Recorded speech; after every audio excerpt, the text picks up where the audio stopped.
So when you think about a manual system of clinical ladder, you end up with a process that, well-intentioned, does not end up to be standardized and has certain amounts of variability from area to area. We have, at the time, 5 review committees, and now we'll have 6. And each one of those committees had the opportunity with those paper product to introduce a little bit something different. Where if you have to submit something the same everywhere in a system, it does somewhat standardize it. So the ePortfolio piece is really critical to us because prior to this, we had 3 hospitals that were completely working on Excel spreadsheets to identify all of their nurses' bachelor's degrees and beyond, as well as their certifications, their years of experience, and so forth. All of that feeds into our Magnet Designation, the American Nurses Credentialing Association Magnet requirements. And when you have to fill out something called the DDCT, the Demographic Data Sheet for Magnet, and you are relying on spreadsheets, and the spreadsheets were different from care site to care site, and although each program director was getting it done, they were getting it done with an enormous amount of work. And then we had 2 hospitals who worked with this mom and pop kind of, shall we say, application that ended up in a place where they too had variability between the 2 of them, even in the way they used that system.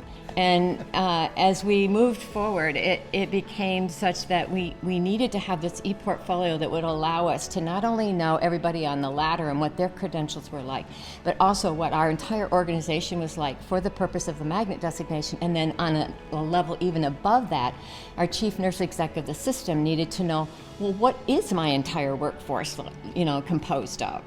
We began in July with the ePortfolio, and so we're almost 3 months into getting people to input their data. I now know around 6,500 nurses' degree status, and I know that there are about 300 or 3,000 nurses or so that are certified in what they're certified in and where they live. And I did not have that look into that.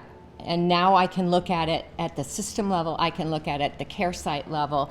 StaffGarden's building me dash dials that create like a dashboard for me so that I can even just see at a glance what we look like. And that enables us to know, well, where do we need to grow, for example? So we have a requirement that all of our nurses become bachelor's degreed within 2 years of employment. And so we are fortunate to have, in many cases, 85 to 90-something percent of our nurses' bachelor's degrees. Unfortunately, that's not true throughout the country, so we are fortunate. But we want to see them continue to grow. So what else are they doing? And it's so heartening to see that they're getting master's degrees, they're becoming nurse practitioners, they're getting doctorates of nursing practice. And that's where we want them to be, because that shows their engagement in their career as well as at Inova. One of the additional pieces that we are working toward, the American Nurses Credentialing Association is very well known for the Magnet program, but there's also an accreditation process for the practice transitions world. And so for our new grads that are in their first year of practice, there is a residency accreditation process called PTAP, Practice Transitions Accreditation Program. And we are in the stages of applying in the new year and then getting our documentation into that for May. And as we look at that, this data allows us to filter on our RN grad fellow status and to get reports that tell us, are they engaging in the ladder? Are they getting their degrees? We can see a lot of things as we filter it out. So strategically, we need to move towards the practice transitions program because people are starting to use that as a measure of whether you're any good to come to or not, whether they want to bother being an Inova nurse or not, as well as the fact that we think that it says to those that are in the program, you can rest assured our program is of a quality standard and it will give you what you need in the first year, and hopefully that as a result of that we'll also retain them. There are still some folks, being only 3 months in, who are still anxious about an automated system. There are nurses that don't know how to upload a document. There are nurses who are still learning what our new expectations are. They're not accepting that it's all sitting there, right there for them. It's like they're so used to having it either on an intranet or on a paper or in a manual that tells them what to do, instead of, hey, it's all right there, just snoop around and find it, And so I think that the learning curve is probably a large part of it. The leaders have shall we say, a renewed role in all of this. Our leaders have always had a role in maintenance, but that's had tremendous variable practice as well. And so we're trying to reduce that variability by making sure the leaders know the expectations for their nurses becoming maintenance designated, and that they in turn are going to be the ones that are literally signing off in a system, not just kind of letting it continue on in Oracle the way it is all the time. So yeah, I think the leaders' education in this last quarter, as we roll into our annual maintenance period, which coincides with our first quarter performance evaluation process, will be critical for us. Well, it actually started with those PTAP goals again, because in the practice transition accreditation, you have to set up 6 goals, and you have to identify the outcome measures, and you have to identify what those measures are composed of. And so being able to pull out the RN grad fellow, for example, and then literally say what we wanted to see about them, that they got on the ladder within a certain period of time, was an important goal for us. The new grads are not eligible until they hit their 1-year mark. But we want to see them hop on by 18 months, ideally, because we want them engaged as soon as possible. So being able to have a report that runs and says, in the 18 months since they were hired, that they actually have gotten on the ladder, what percentage of that do we have? If we only have 5%, then that says we've got to do something with them. On the other hand, if we've got 40%, we're like, wow, that's wonderful. Yeah. Early on in the build process with StaffGarden, of course, we've customized everything from beginning to end, it seems. We set up a list of goals that we really wanted to see as our first set of outcome measures.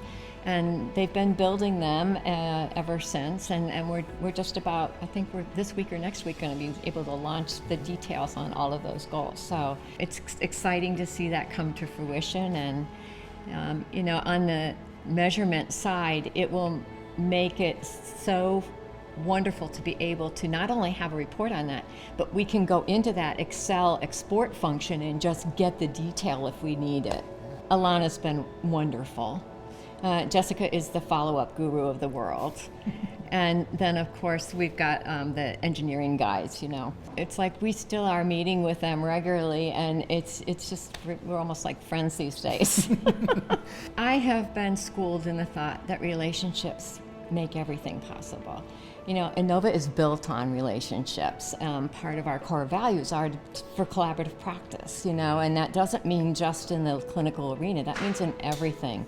And that as we approach each other, that we need to be able to assume good intent and to work with each other as fruitfully as possible. And that unless you get to know people, that you probably won't have the same meeting of the minds that you would have otherwise.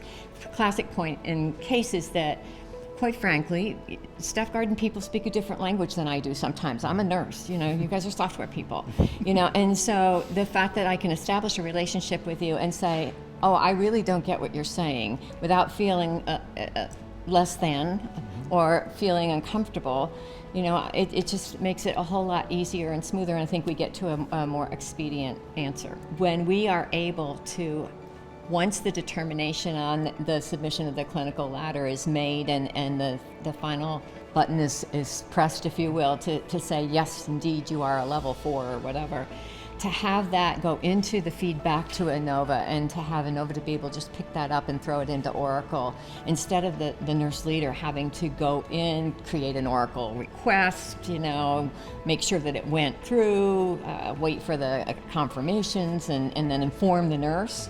It's all sitting there. It's like the nurse knows right away that they've been approved, and it goes right back to Innova and goes right into Oracle, and there's no compensation feed work to be done. The Staff Garden Help Desk has actually been truly helpful. I think some people approach that with like, oh, that's not going to happen, The Staff Garden Help Desk has been helpful, and as a result, that's starting to get its own level of feed. Like, call them, they'll fix it, And so I think the staff nurses are getting the sense that no, this is not as crazy as it feels, in that they don't have to get copies of everything they own that justifies their submission for their ladder, or they don't have to maintain a separate database of any kind of their own. They can use this as their portfolio, and as they move within Inova, they can literally be transferred the next day to that unit, and that new leader can then start to see,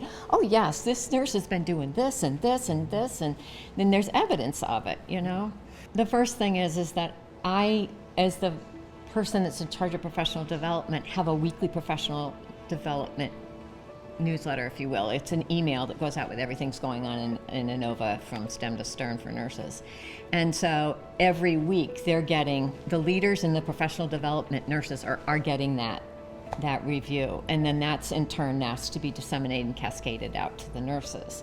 So I think just regular communication, this is where we're at, this is what we need, this is what we've done today, this is where we're going, is really important.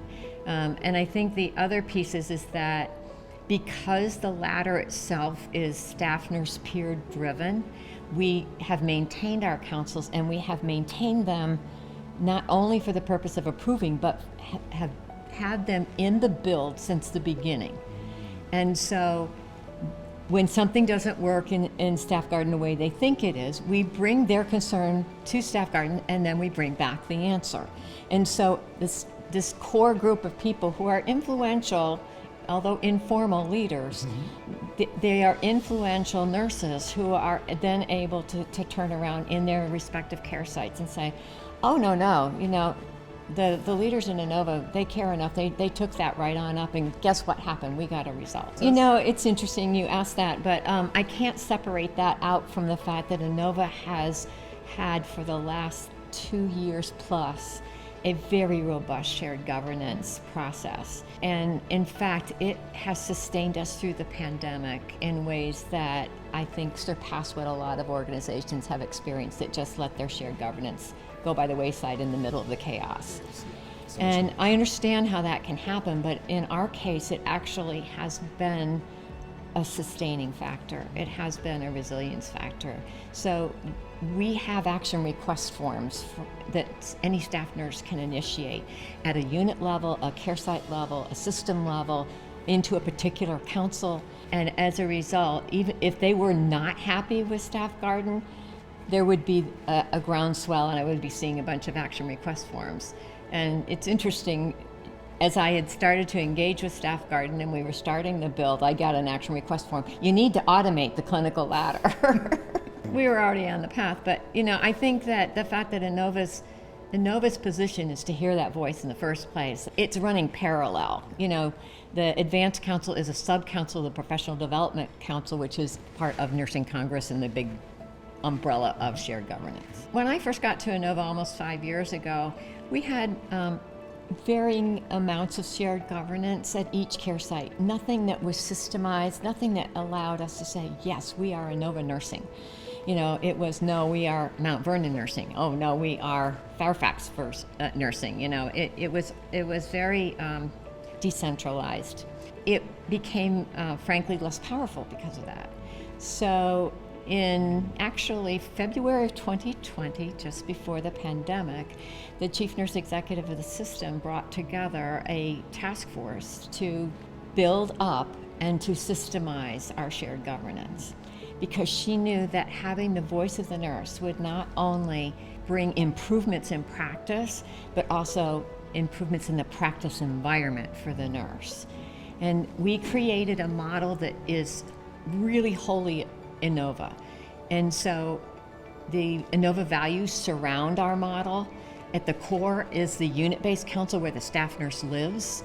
And then from that, it goes into our 10 service lines and also then rolls up into our nursing congress at the system level. It has 8 sub-councils. And this structure has become one that we celebrate every year, in March, when we really celebrate the anniversary of the change, because we actually began March 2021 with the new model. We took about 3 months off during the pandemic in the build process, but we got right back on it and we were ready to roll in March 2021.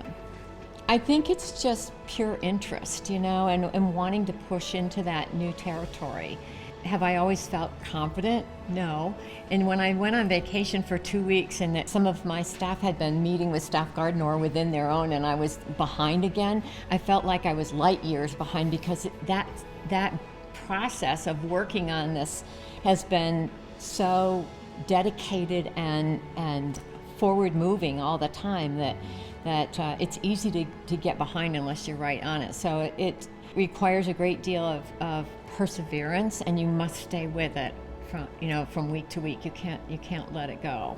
There are great professional practice leaders that work with me, that they're wonderful, especially this one woman named Frances Collins. She's really amazing. I think just on an initial face value, there's the fact that you're not a mom and pop shop. That you're not just, 2 to 5 hospitals, that you are hundreds of hospitals, and that you are a learning and growing organization. And so I can hear it not only for us, but when you speak about what's going on in other organizations, I can hear that you just want to keep learning and growing and building the product. You're still hungry for that, and I hope that you never lose that. Well, I do think that we need to get a better sense of where our people are aspiring to. And StaffGarden allows us to see that pipeline as well as the completed amounts. If I see that I have a pipeline of 100 RN2s and a pipeline of 50 RN5s, what does that say about a staff of over 6,500 nurses? Is that the right mix of what you might expect? As we learn and grow, not only what's completed, but what's in the pipeline, I think we will be able to better understand what resources we need to support that movement forward, as well as to help the future growth in the categories that may be lagging. So if suddenly one of the 4 levels is lagging in a lower amount than expected, then why is that? I don't know that this is a software question for me. I think it's more the flexibility of the organization with how they use the software and their ongoing development of it. When I meet with Alana and I say, I'd like to see this, and she goes, well, we don't have that now, but we can talk to engineering about that. I'm always just amazed, because that's not always the answer you get when you work with companies is, oh yeah, I'll talk to engineering about that. We'll see what we can do. Or no, that won't work, but what about that? And so being so very customer focused is a big plus. I'm not the IT person in the family, my husband is, and so I don't know that I can answer your question about software that well.